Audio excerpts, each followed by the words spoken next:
What's up, guys? Bailey here. Today in this video, I'm going to be going over my official full card breakdowns for UFC 322. I really believe that this is probably the best card of the year, at least on paper. I know I said that last time, and we got cursed with Tom Aspinall and the eye poke, so hopefully nothing goes wrong here on this card. It actually looks very, very good, and yeah, let's just get straight into it. I'm not even going to waste your time. All right, so starting off, we got Malcom Wellmaker versus Cody Hedon. Cody Hedon, he's a good Australian prospect, has really good submissions, good defense on the ground.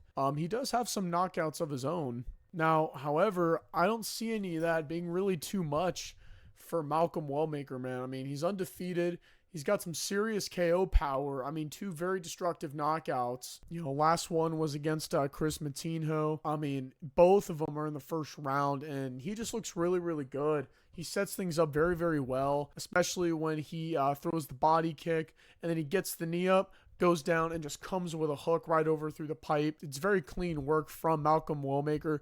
I really think that he's ahead of what his resume and his experience reflect, if that makes any sense. I think that at the end of the day, he's showing that there's levels and that he's going to, I think in my opinion, he's going to develop very, very quickly. I think in no time he'll be a ranked bantamweight, and I got to go with Malcom Wellmaker by knockout. I just think that's how it's going to happen. All right, so coming in, we got Erin Blanchfield versus Tracy Cortez. I'm going to be honest with you, man. I really, really like Tracy Cortez. Very good looking lady, very, very, listen, all right, I see it.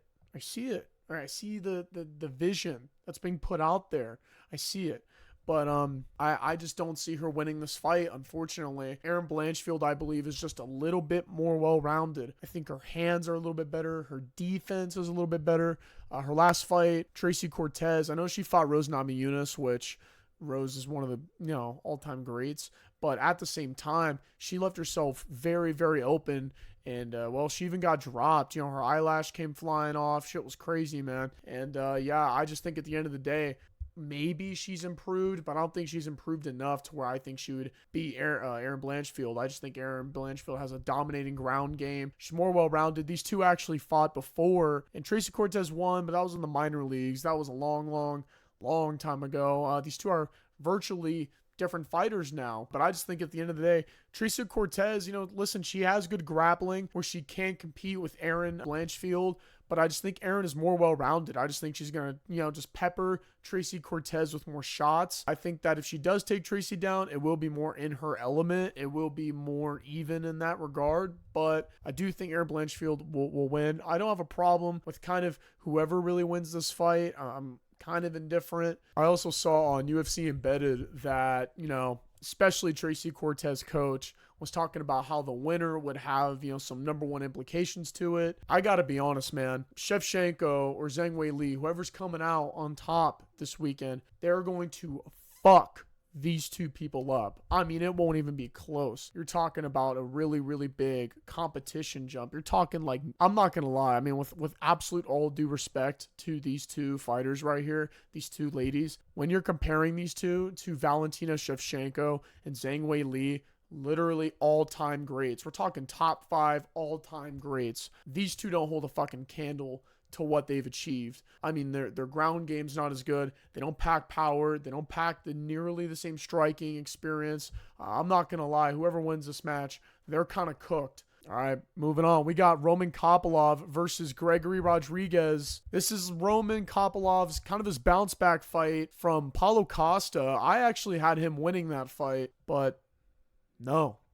So, when we look at Gregory Rodriguez, right, RoboCop, this man is battle hardened. He is about as experienced as it gets. He's as game as it gets. I know he's up there. I know he's older, but he's very, very durable, and he has a lot of power. And usually power is the last thing to go. I know he's obviously not really in his prime, but Roman Kopylov, he has to watch out because Gregory Rodriguez does pack heat in his hands, man. I mean, he had a war against Jared Cannonier, in my opinion, which was one of the best fight nights of this year, which was way earlier on, but it was entertaining. It was an entertaining fight. And then you got Roman Kopylov, right? He's younger, he's faster, he's got really fast kicks. I think he's got some of the fastest kicks in the division, right? Outside of like Israel Adesanya, maybe. And at the end of the day, when you take those things into consideration, I gotta go with Roman Kopylov. I just think that he's gonna edge it out here. I think that the agility is, he's gonna be just a little bit quicker, a little bit of a step ahead, right? The only way I can really see this going in Rodriguez's favor is if he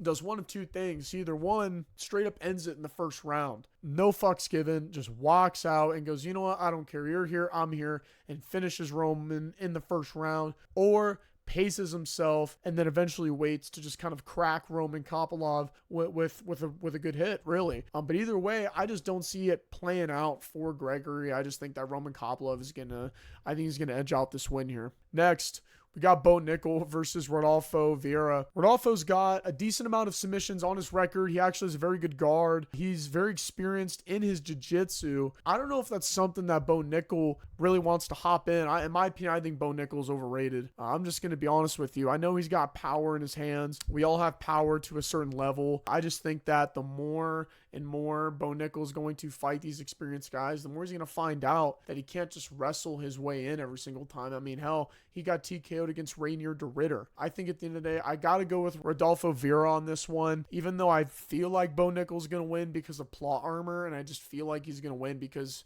it's in the script. He's just supposed to. I got to go with Rodolfo Vieira. I'm going to go with the more experienced guy. I'm going to go with the guy with the better grappling on paper, at least. I know, like I said, Bo Nickal's a very experienced wrestler, high level.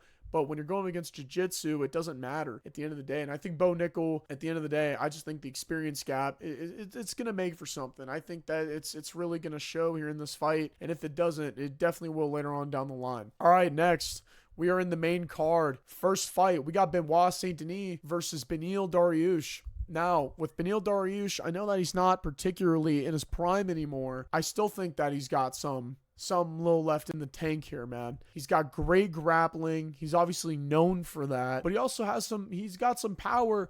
But lately, he's been super chinny, right? He's been super chinny, been getting knocked out left and right. And I think that is something Benoit Saint-Denis could take advantage of, right? I think that he is more durable than Beneil Dariush, and he turns things into a fight. His fight against Dustin Poirier was awesome, and I think it highlighted that the experience was something that he struggled with, right? But as he kept on fighting, as he kind of lost, the more experience he got, the more he kind of got within himself, right? And I think that at the end of the day, this fight will show that Benoit Saint-Denis is getting better, and I gotta go with Benoit Saint-Denis. I think he's a better finisher.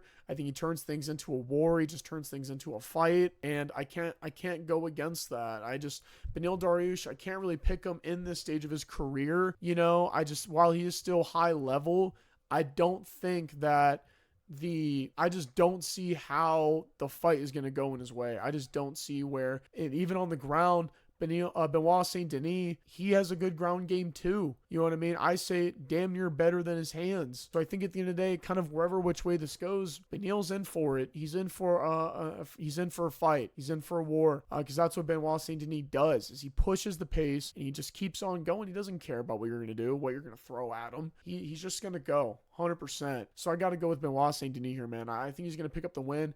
Maybe a knockout, potentially second or third round.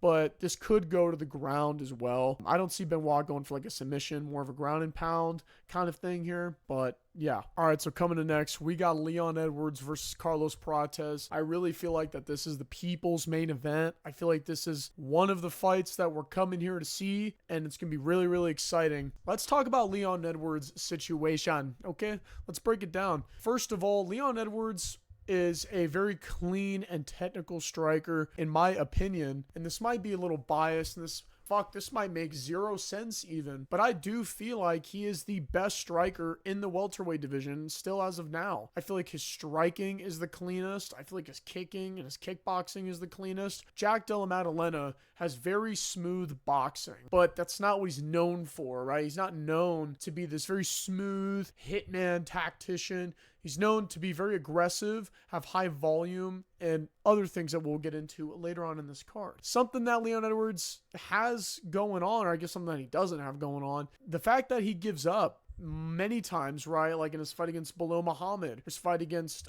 Sean Brady, or his fights against Usman. There was times where mentally he just kind of resided in himself to lose, to kind of just take a loss, right? Where he resided in himself to just kind of go, well, I guess this is how the fight's going to go now. I mean, I guess I'm going to lose, or I guess I've lost the round, and he just kind of seems disinterested to be there. He just kind of doesn't care, but not because he's losing. It almost looks like he has better places to be. I mean, look at Edwards on the bench here, dude. He looks so fucking bored. He looks like he'd rather be anywhere but there. And I feel like that's something that Carlos Prates does not have, right? He doesn't have that seeds of doubt maybe in his head. And also Leon's a decision merchant. He's only had one finish, while Carlos Prates, on the other hand, has only had one decision. He has very, very clean striking. He has a very deep bag, spinning kicks, spinning elbows, bunch of shit that he's just showing off, that he constantly experiments with in the ring. Something that he kind of has that doesn't really go for himself is the lack of experience. I mean, Leon Edwards has fought very, very high level guys. I mean, and let's actually take a look here. His last 5 opponents, they were grapplers.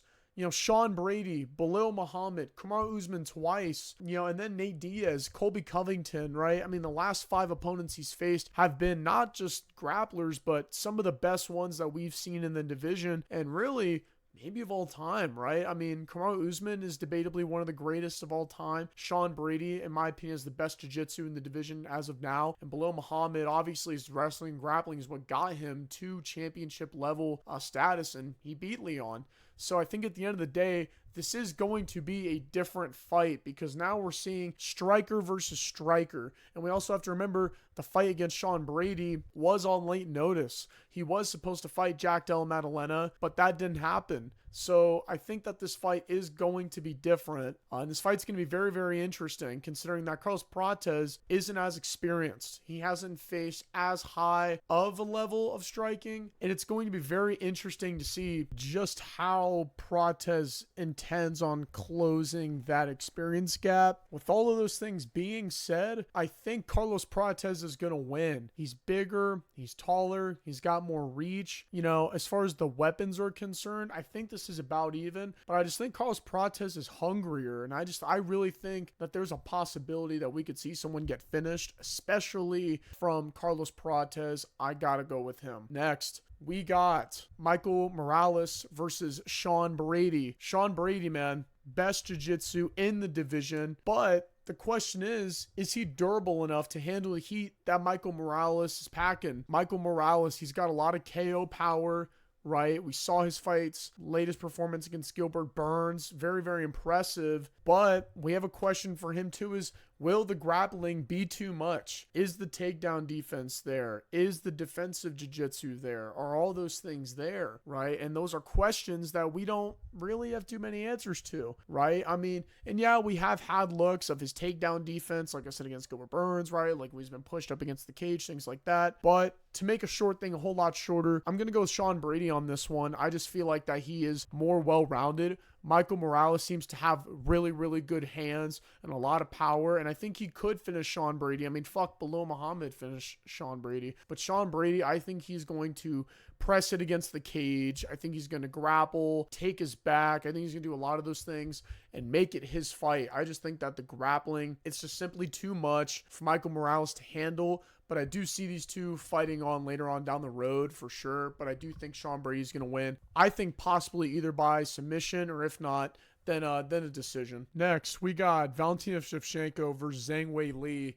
And I'm going to be honest with you, and this may be a little controversial as well, but I do think Valentina Shevchenko has the best jiu-jitsu, or among one of the best women that has some of the best jiu-jitsu ability. Wow, I don't think that made any sense what I just said, but you get the point. She has really, really phenomenal jiu-jitsu, and I think that you really just cannot go wrong with her. The big thing about her, and you're probably wondering, Bailey, what does B for B mean? You cannot go band for band with power with Zhang Wei Li. She will knock out any woman. I don't care. Any woman. You try to go like band for band with her, maybe Nunes has a shot. Like, you know, Nunes is good because she's got equal power. But at the end of the day, if Valentina Shevchenko tries to go band for band with her, like with power, like tries to equal it out, just slug it out, she's going to get fucked up. She's going to get knocked out. Now, with that being said, that's highly unlikely, right? We don't know Valentina Shevchenko for that. She's very surgical. I kind of hate to say this, but this is like, with all due respect, she's boring, right? She's boring. She just kind of goes in and drowns people, right? She used to go on a long run where she just put people in crucifix positions and just fucking elbow them and hit them and, you know, just crucifix and drop in side control, holding them down, elbows, working the way to submissions. I mean, she's doing that because she can. Like, you know what I mean? Because she wants to. I mean, she really is better on the feet. I mean, she was always known as a Muay Thai fighter. That's how she started off way early in her career. And she's really just a fucking assassin on the feet. I mean, dude, in my opinion, if there's any spy, right, that's in the UFC, it'd probably be her, right? I ain't gonna lie. But that being said, we got Magnum, right? We got Zhang Wei Li. And she's got some serious KO power. She's got some serious heat in her hands. And in my opinion, outside of Amanda Nunes, I think she's probably the hardest hitting female. I mean, her fights with Joanna Jędrzejczyk are a prime example of damage and output that she has. You know, I mean, it is just insane. And, you know, my usual line, with all of that being said, and all of this being mapped out in front of us, right? I have to go with Valentina Shevchenko. She has beat everybody, essentially, right? Or almost everybody. And debatably, I mean, she even beat Nunes, right? With all that aside, Valentina Shevchenko, I just think, is more well-rounded. And that's saying a lot, considering that Zhang Wei Li is very, very good on the feet herself. But I just think Shevchenko is a wee bit smarter, has a wee bit more ability. And listen, if Zhang Wei Li loses, worst case scenario, she goes back down and just, you know, fights Dern for the title and just kind of sits back in strawweight.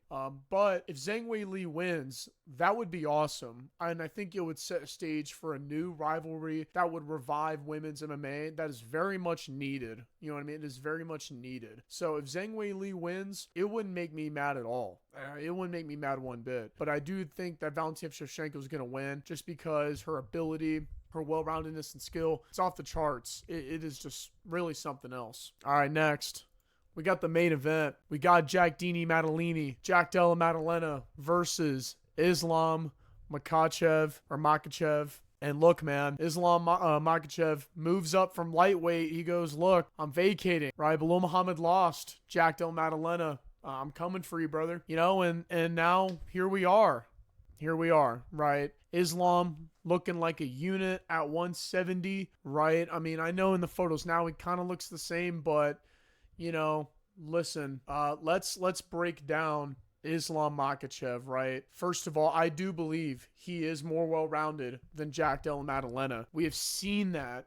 We've seen Islam outboxed Dustin Poirier. Islam submitted Renato Moicano. I mean, Islam beat Alexander Volkanovski twice. I mean, look, Islam, in my opinion, I think he's on the brink. I mean, he is already top 5, but he is on the brink of being GOAT material, like undebatably. And I think if he does this, if he does go up to welterweight and win this title, it could be GOAT potential. It's like and I don't mean GOAT like one division. I'm talking all time, like up there with John Jones, Demetrius Johnson, up there with those guys, because he's doing something that, you know, no other Dagestani has really done, and that's be a 2-division champ. I think that Islam Makhachev, he's more experienced in this title realm, in these big fight feels. He's just way more experienced in this, right? This is what he does. He's fucking ice cold. This is his element. But let's talk about Jack Della Maddalena. I think he is the cleanest boxer in the division. I know that I was saying earlier that Leon is the cleanest striker in the division, but that doesn't mean that his boxing's good. I was mostly referring to his kicks and his kickboxing. Jack Della Maddalena is the cleanest boxer in the welterweights today, and I think that he's like a modern iteration, or like a blend of like Nick Diaz and Robbie Lawler. You know, his style is the same, where he kind of goes to the body, digs, and then just comes up top 100%. But he's just very, very smooth, very just slick with it, And I love Jack Della Maddalena. I think he's awesome. But a big thing that you can call into question is just the lack of experience. Is he, used to fighting at these absolute high stakes fights, right? And the answer is no, right? He doesn't have that experience. He's only had one title fight. Now, whether he will let that situation get to him, only Jack Della Maddalena knows that. Only him and the Lord. Do I think that it will get to Jack Della Maddalena? A little bit, maybe to a degree, where Islam Makhachev, like I was saying earlier, he's a fucking ice cube, right? He's in his element. He's cold, right? He's here. He's ready to go. And I do think that this will be one of the hardest fights of Islam's career because this is really the biggest guy that he's fought. Jack Della Maddalena has brick wall takedown defense. He will pour it on. He will give him output. He will swing. He will go for his fucking head. And after his fight with Belal Muhammad, he proved he can do that for really 5 rounds straight. You know what I mean? He can keep up a pace. He can keep up a volume and a consistent output, right? And I think that it will be no easy task for Islam, but I think he can do it, and I think he will. I think he will beat Jack Della Maddalena. I do see going a split decision win for Islam Makhachev. I think we will see Islam become a double champ, and I think we'll see him ascend into a new level of greatness. However, if that does not happen, well then, damn, Jack Della Maddalena got the best win of his career. I think that Islam, he can fall back on the fact, well, he's a lightweight coming up. He can fall back on that. I don't think he should, but he can if he wants to. Yeah, man, but with all that being said, I think Islam's going to win. All right, guys, that is my full breakdown of UFC 322 in Madison Square Garden. Thank you guys so much for watching this video. I know this one was probably a little bit of a longer watch, but this card was awesome. I mean, top to bottom, prelims to the main event. It's a really good card, and yeah, comment down below whether I should do a live stream or some kind of reaction video of the pay-per-view, and if so, I totally will. And yeah, I'll see you guys in the next video whenever I make one. Yeah, peace.